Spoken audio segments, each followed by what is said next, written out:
In 2009, unusually powerful flares are happening in the Sun's atmosphere.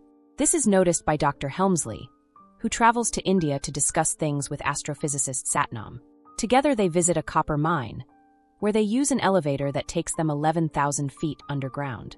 In the mine's lab, Satnam shows Helmsley that the current solar flares are the biggest in history and are causing the Earth's core to heat up, which he proves by opening a tank full of boiling groundwater.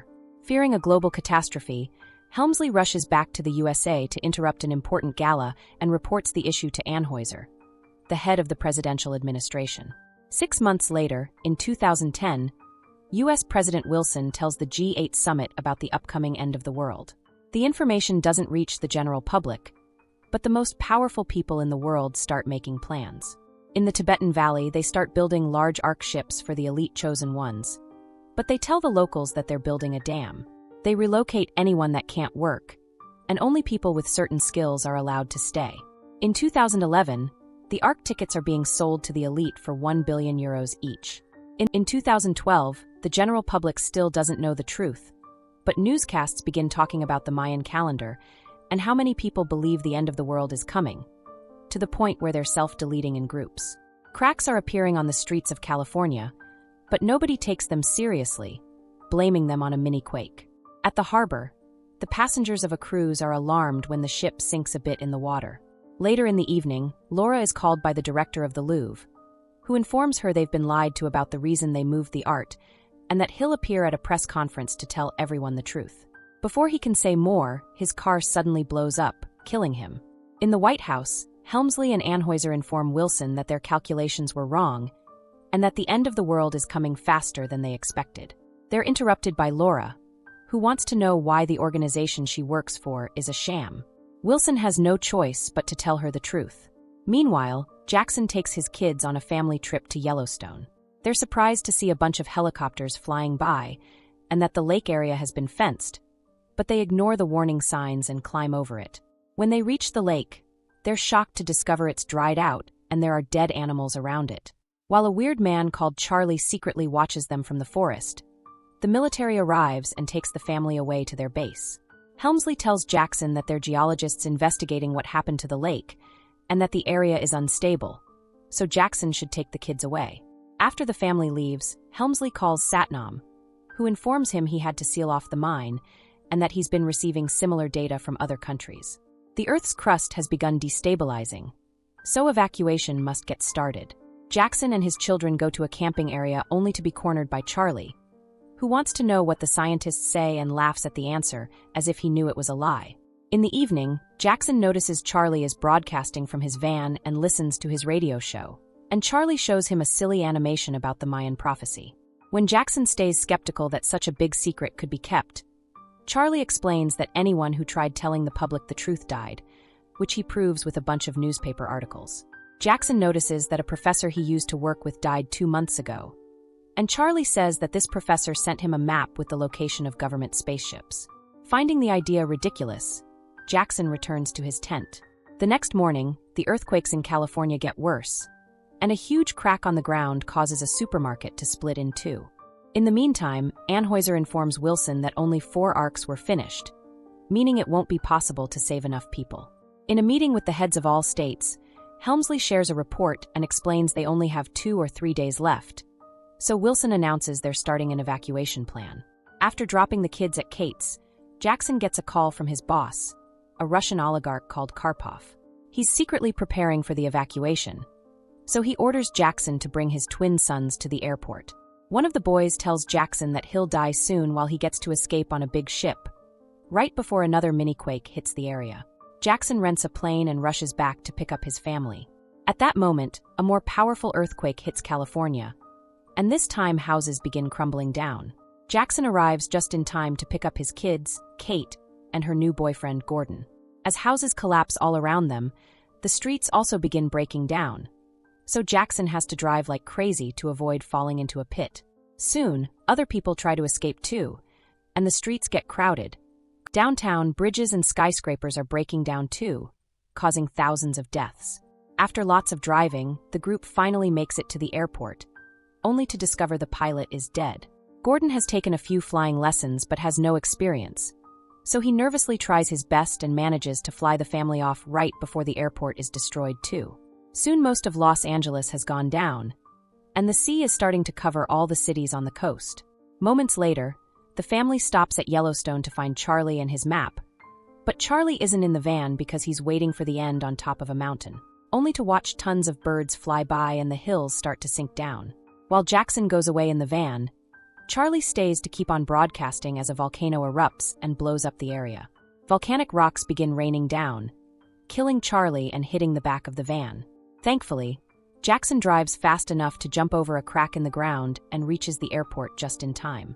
He still needs to find the map in the van, though, taking so long that the ground keeps on cracking and the van falls. Thinking Jackson's dead, Gordon prepares the plane to take off. But suddenly Jackson climbs out of the van at the last second and runs to grab Kate's hand. Once he's safe, the plane finally takes off and leaves the area before they're reached by the eruption. Then Jackson checks the map and notices they must go to China, so they'll need a better plane. In the evening, Anheuser and Helmsley watch reports of natural disasters happening all over the world.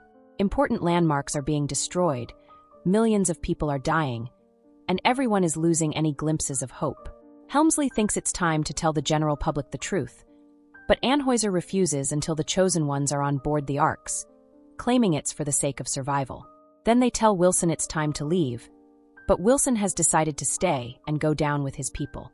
Anheuser takes over command, ignoring Helmsley's protests, and the plane leaves with them and Laura, who receives a last call from her father to say goodbye. Afterward, Wilson finally makes a public announcement to let the world know the truth. Meanwhile, Jackson's group has made it to the airport in Las Vegas, where Karpov is also waiting because all flights have been canceled. However, when his pilot, Sasha, finally finds a plane they can use, he explains he'll need a co-pilot, and Jackson's family offers Gordon. Karpov accepts to take them all, and they run to get aboard a huge plane that is carrying cars. Air traffic control tells them they don't have permission to fly, but Sasha and Gordon work together and manage to take off, dodging a bunch of crumbling buildings and only hitting the top of a tower before they head for China. In Tibet, a Buddhist monk, Nima, receives a letter from his brother, who works with the Arks and has shared the truth. After getting permission from his master, Nima leaves the mountain and goes to pick up his grandparents. In Washington, D.C., volcanic ash won't stop falling, so Wilson opens the White House for people looking for shelter. When a little girl is looking for her dad, Wilson decides to help her and asks the paramedics outside.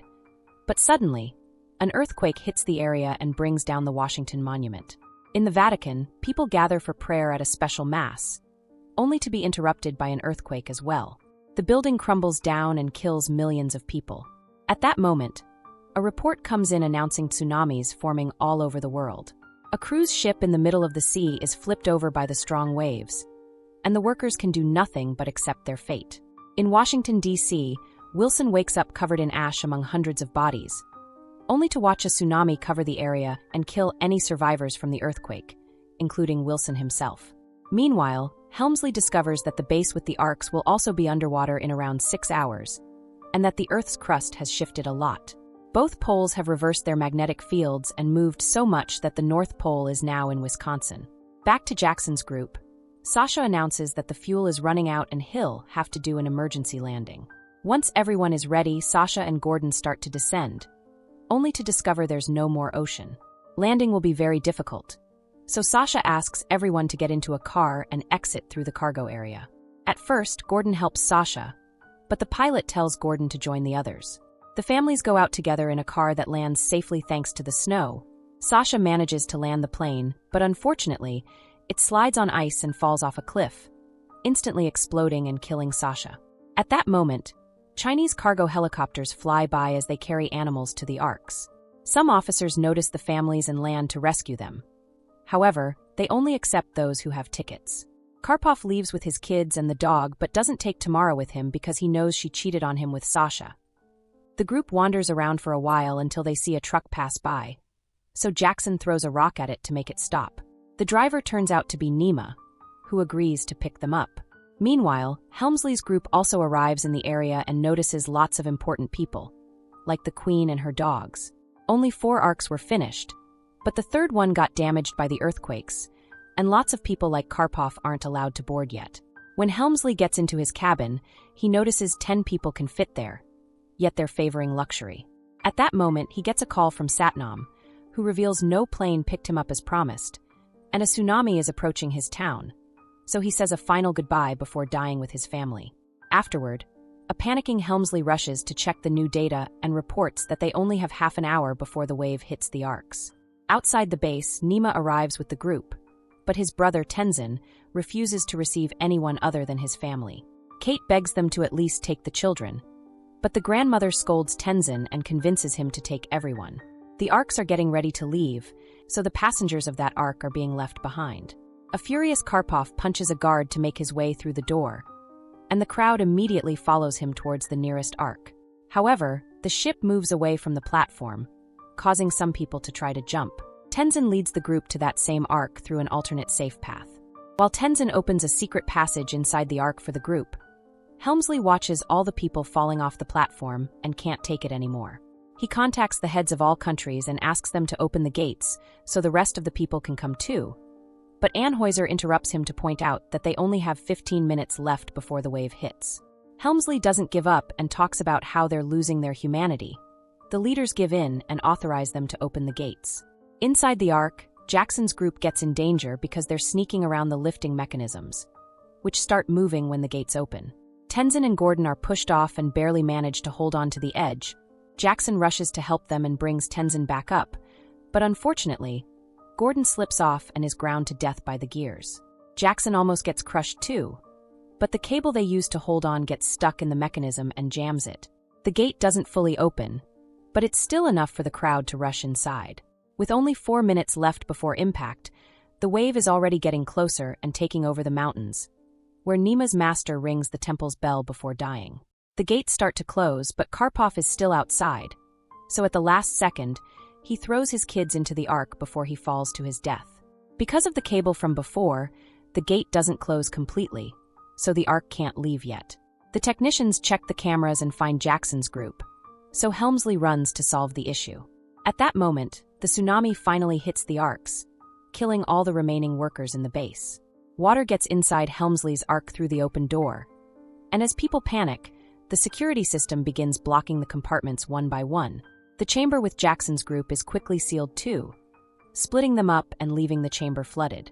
To make matters worse, the wave sends a plane crashing against the Ark, causing it to lose the supports and bump into the other ships. They need to activate the engine to move away, but it's impossible to do it with a gate open. Helmsley reaches the chamber and finds Jackson's daughter with the dog, then gets in contact with the rest of the group through the comms on the wall. He explains to Jackson how to unlock the lift mechanism and why it may be dangerous, but Jackson accepts the risk and dives in. Her son follows Jackson against his father's wishes and turns out to be helpful. He holds the flashlight so Jackson can use both hands. After lots of struggles, he finally pulls out the cable right as the bottom of the Ark hits a rock formation. The gate finally closes and the technicians can start the engine. However, the ship is moving too fast to turn it around in time. The Ark begins colliding against the mountain, and huge rocks begin falling on top of it. Thankfully, the reverse motion activates before bigger damage happens, and the Ark moves away from the mountain as everyone celebrates and Jackson reunites with his family. Afterward, years start being counted as after the flood. On day 27 of month 1, at that moment, the captain announces that the skies are clear, so people finally get to step outside to see the sun again. As people in all 3 Arks enjoy the fresh air, Helmsley checks the reports from the satellites to learn the water is receding and the entire African continent has risen. The Arks immediately head there to start a new life. So that's it. Hope you enjoy the story. Follow for more videos.